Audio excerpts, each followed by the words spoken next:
Gracias, señor presidente. Señorías, comienza el curso político y lo hace en medio de unas circunstancias extremadamente preocupantes. Tras casi 2 años y medio desde la llegada del coronavirus a España, nuestra economía sigue siendo la única de la Unión Europea que no ha recuperado todavía los niveles de Producto Interior Bruto previos a la pandemia. Como advertimos, las previsiones de crecimiento del Gobierno vuelven a ser papel mojado, pero algunas prestigiosas instituciones van más allá. La IREF anticipa un retroceso en la economía en este tercer trimestre, que sería la primera contracción en ese trimestre en 9 años. El tejido productivo, muy debilitado, ha tenido que hacer auténticas heroicidades para sobrevivir y se está resintiendo. Los últimos datos de paro y afiliación registraron la primera destrucción de empleo en un mes de julio en toda la serie histórica.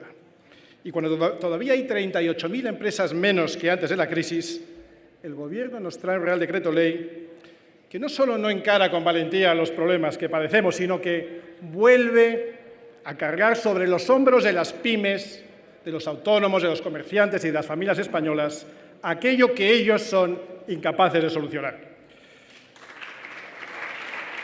Señorías, en estas circunstancias, una vez más, el Gobierno nos trae un ordeno y mando, un nuevo Real Decreto Ley tramposo, con disposiciones muy dispares que afectan a una pluralidad de asuntos, con medidas improvisadas, algunas incluso que van a aumentar más la inflación y que, por supuesto, no han negociado con nadie y que no solucionan lo que sigue siendo uno de los principales problemas estructurales que afecta a nuestro país. De los productores del mayor confinamiento de Occidente, inconstitucional, por cierto, según declaró el Tribunal Constitucional en instancias de Vox, de los guionistas de la idea de levantarnos de madrugada para poner la lavadora y ahorrar la factura de luz, viene ahora un nuevo capítulo: el corte del aire acondicionado en verano y las restricciones a la calefacción en invierno, el apagón de los escaparates y el rejonazo a los comerciantes a los que pretenden, escuchen esto, a los que pretenden obligar a instalar puertas de cierre automáticos en todos los comercios de España antes del 30 de septiembre, una auténtica locura. Y los españoles ya están hartos de tantas locuras, porque ahora son los hogares españoles, nuestras empresas y la productividad de todo el país quienes pagan las consecuencias de una política energética desnortada, impulsada durante décadas por gobiernos del PSOE, del PP y de sus socios europeos.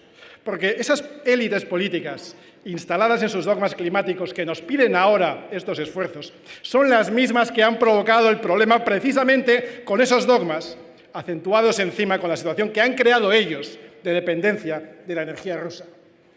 Los españoles se merecen un Gobierno que impulse un plan de soberanía energética, que incremente la diversificación de las fuentes de suministro energético, que garantice una energía barata, sostenible, eficiente y limpia, y que ponga en el centro de los intereses a España y a los españoles. Y, en cambio, ustedes demuestran que no han aprendido nada de la situación que han creado y, lo que es peor, reinciden en el error con las medidas de siempre. En lugar de abogar por una adecuación realista de los objetivos climáticos, en lugar de, como se está comenzando a hacer en otros países, apostar por la energía nuclear. España, decía el otro día el presidente de la Sociedad Nuclear Española, es el único país de la Unión Europea que no está revisando ni planteándose siquiera revisar su programa para ampliar la vida de sus reactores. En lugar de abrir vías para la explotación de recursos propios, ustedes optan por la única vía que conocen: imponer cortes de consumo cuyo impacto sobre Rusia será nulo. Es más, ahora que se cumplen 6 meses de la invasión de Ucrania, Rusia está ingresando un 89% más que antes por la exportación de hidrocarburos a países europeos, y eso que nos están vendiendo un 15% menos de volumen. O sea, Europa paga más y recibe menos gas. Y mientras, ustedes, todos ustedes, aprobando la ley de cambio climático que nos prohíbe a nosotros mismos explotar los recursos naturales que tenemos. La pena para los que defendimos en su momento y en soledad el sentido común fue llamarnos antieuropeos o negacionistas climáticos.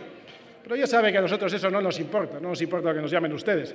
Lo que ya se ha demostrado, y más rápido de lo que creíamos nosotros mismos, es que, como siempre, Vox tenía razón. Y no es que vaya a crecer el número de personas de eso que ustedes llaman negacionistas, sino que cada vez más españoles van a renegar de haberles votado a ustedes y a ustedes que les han creado esta situación. Y por si esto fuera poco, el Gobierno, señora ministra, ha sido capaz de empeorar aún más la situación en medio de una guerra energética, generando un conflicto diplomático con uno de nuestros principales proveedores de gas, Argelia, que precisamente nos hacía menos dependientes de Rusia. Señorías, no es serio disparar las compras de gas ruso hasta lograr convertir a Rusia ya en el segundo suministrador de gas de España, mientras ustedes dicen defender lo contrario. Y sabiendo eso, no es serio afirmar, como hace la exposición de motivos de este Real Decreto Ley, que España cuenta con una baja dependencia del gas ruso. No es serio decir que somos menos dependientes de ese gas y a la vez sufrir los mayores apagones de Europa. No es serio aprobar ayudas a los transportistas que las necesitan, mientras se prepara un impuestazo vías peajes. No es serio exigir esfuerzos a los españoles mientras el presidente del Gobierno de los 22 ministerios sigue quemando combustible en su Falcon para viajes absurdos. Señorías, se avecina un invierno muy complicado, muy complicado. La confianza económica se desmorona, el crecimiento se frena, los precios de la cesta de compra están ya por las nubes. Los españoles ya dedican un mes y medio al año solo para pagar ese alza de precios, haciendo imposible el ahorro. Vuelve la destrucción de empleo y llegan los temidos ERTEs tras caducar la prohibición de despedida activada por la pandemia. El alza en los tipos de interés que anunciamos que llegaría ya está aquí y el tiempo se acaba. Señorías, no es, como dicen ustedes siempre, Putin, el virus y Franco. Se trata de una incompetencia de un Gobierno que hace mucho tiempo debió tomar la iniciativa, pero solo ofrece subidas de impuestos, parches, ocurrencias e improvisaciones como las que hoy nos traen a convalidar. No cuenten con nosotros. No vamos a ser colaboracionistas de la mayor destrucción de la economía española de los últimos 40 años. Este desastre que han traído ustedes será el que acabe precisamente con este Gobierno. España no puede esperar y la primera estación es que ustedes convoquen elecciones y salgan del Gobierno cuanto antes por el bien de España. Muchas gracias. Muchas gracias, señor Espinosa de los Monteros.